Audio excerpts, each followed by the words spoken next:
हाँ तो दोस्तों, इस वीडियो के अंदर हम साज पेशेंस के आईपीओ के बारे में बात करेंगे और जानेंगे कि इस आईपीओ के अंदर आपको कितना लिस्टिंग गेन मिल सकता है और आपको इस आईपीओ के अंदर अप्लाई करना चाहिए या नहीं। चलिए शुरू करते हैं। तो देखिए, सबसे पहले हम ये जानेंगे कि ये कंपनी क्या काम करती है। तो देखिए, जो कंपनी है 2011 में ये कंपनी स्टार्ट हुई है, यानी कि लगभग 12 से 13 साल ये कंपनी को स्टार्ट हुए हो चुके हैं। तो देखिए, जो कंपनी है ये कंपनी जो फैब्रिक्स होते हैं वो ये कंपनी बनाने का काम करती है। जो नॉर्मली अगर आप देखोगे जो गारमेंट्स वगैरह बनाने में यूज किए जाते हैं, फिर उसके अलावा जो होम फर्निशिंग होती है और उसके अलावा जो इंडस्ट्रियल एप्लीकेशन के अंदर ये फैब्रिक जो यूज किया जाता है वो ये कंपनी बनाने का काम करती है। अगर हम यहाँ पे कंपनी की अगर हम यहाँ पे मैन्युफैक्चरिंग यूनिट की अगर हम बात करेंगे तो देखिए, किशनगढ़ के यहाँ पे कंपनी की मैन्युफैक्चरिंग यूनिट हमें यहाँ पे नजर आती है। जो नॉर्मली जो अजमेर करके जो सिटी है उसके पास में जो किशनगढ़ है वहाँ पे कंपनी का मैन्युफैक्चरिंग यूनिट हमें नजर आता है। उसके अलावा अगर हम कंपनी के प्रोडक्ट पोर्टफोलियो की अगर हम बात करेंगे तो बहुत बड़ा प्रोडक्ट लिस्ट हमें यहाँ पे नजर आता है।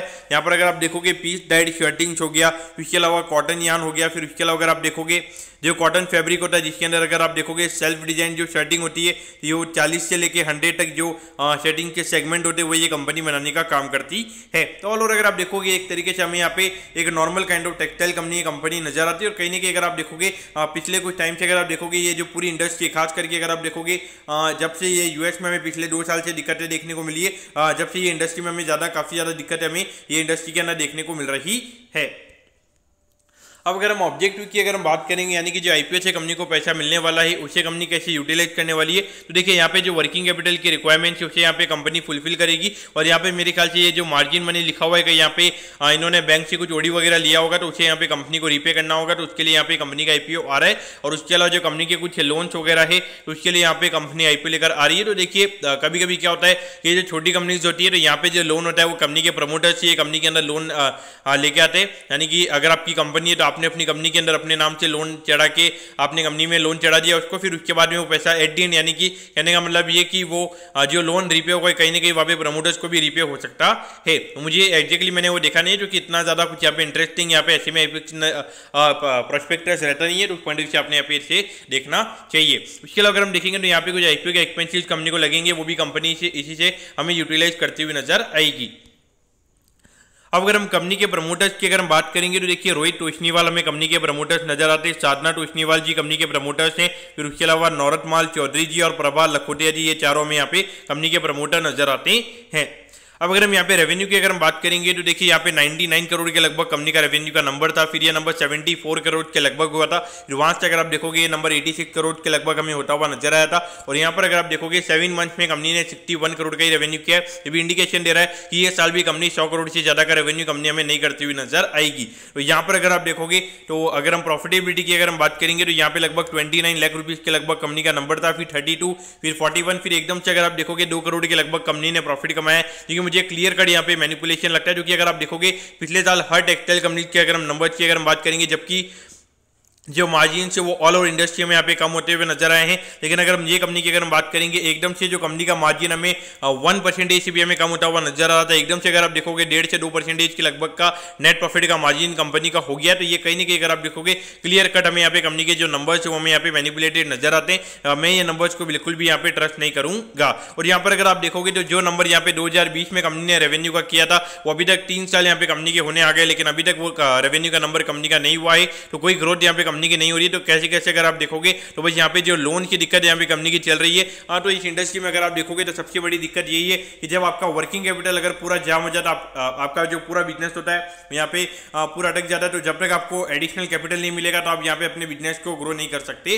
हो। तो इस पॉइंट से देखा जाए तो वही दिक्कत हमें यहाँ पे कंपनी के अंदर होती हुई नजर आ रही है। और लगता है कि यहाँ पे इसीलिए कहीं ना कहीं जो वर्किंग कैपिटल में पैसे जाम हो गए, तो वही कहीं ना कहीं यहाँ पे कंपनी उसे सुधारने के लिए आईपीओ लेकर आ रही है। बाकी कंपनी के फाइनेंशियल्स में हमें यहाँ पे कुछ भी अच्छा नजर नहीं आता है।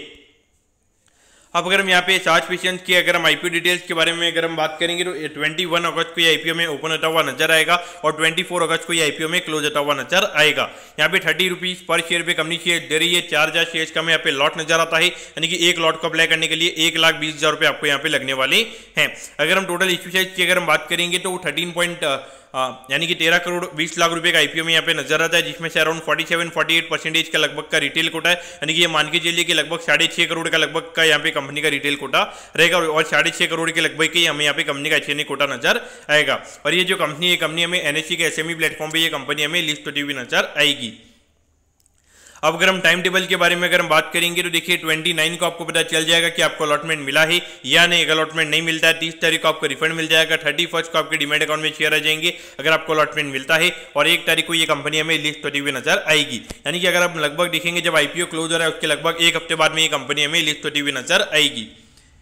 अब एट दी एंड अगर हम वैल्यूएशन के पैरामीटर्स की अगर हम बात करेंगे तो देखिए लगभग 40 करोड़ के मार्केट कैप पे ये कंपनी का आईपीओ में आता हुआ नजर आ रहा है। तो वैल्यूएशन वाइज अगर आप देखोगे तो काफी छोटा मार्केट कैप है, लेकिन देखिए अभी जो जितने भी छोटे इश्यूज भी आ रहे हैं, अगर आप देखोगे एक इनोवेटर्स एंटरटेनमेंट करके कंपनी का इशू आया था, लगभग 4-5 करोड़ के लगभग कई वो आईपीओ का साइज था, लेकिन अगर आप देखोगे ऑलमोस्ट पार के लगभग वो कंपनी लिस्ट हुई थी, और अभी अगर आप देखोगे लगभग 20% अपने आईपीओ प्राइस से वो कंपनी हमें नीचे ट्रेड होती हुई नजर आ रही है। तो कहीं ना कहीं देखा जाए यहाँ पे थोड़ा कॉशियस रहना चाहिए, क्योंकि अभी जिस तरीके से अगर आप देखोगे इतने नंबर ऑफ इश्यूज आ रहे हैं तो पब्लिक का अगर हम पैसा अगर हम देखेंगे एक नॉर्मल काइंड ऑफ यानी कि लिमिटेड पैसा कंपनी के लोगों के पास में अवेलेबल है, वो लिस्टिंग के दिन वहां पर इतनी ज्यादा डिमांड हमें भी देखने को नहीं मिलती है। कोई एक्स्ट्राऑर्डिनरी कंपनी होती है तो वहां पर ही हमें डिमांड देखने को मिलती है। तो यहाँ पर अगर आप देखोगे तो कुछ फंडामेंटल्स मुझे यहाँ पे इतने ज्यादा इंटरेस्टिंग कंपनी के नजर नहीं है, लेकिन देखिए एक बार के लिए अगर आप देखोगे काफी छोटा इश्यू है, तो ये मत देखिएगा कि यहाँ पे 40 से 50 टाइम्स आईपीओ में चक्कर बता हुआ नजर आ सकता है, लेकिन मुझे कहीं ना कहीं लगता है कि यहाँ पे इतना कुछ ये कंपनी के अंदर मजा नहीं है।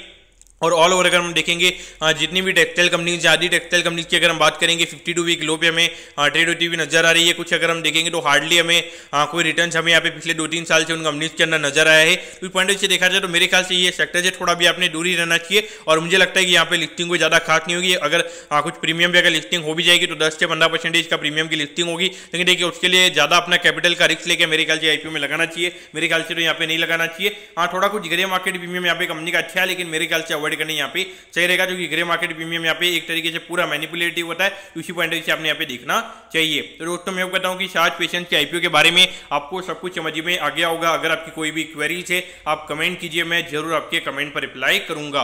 ओके दोस्तों, thank you, have a nice day.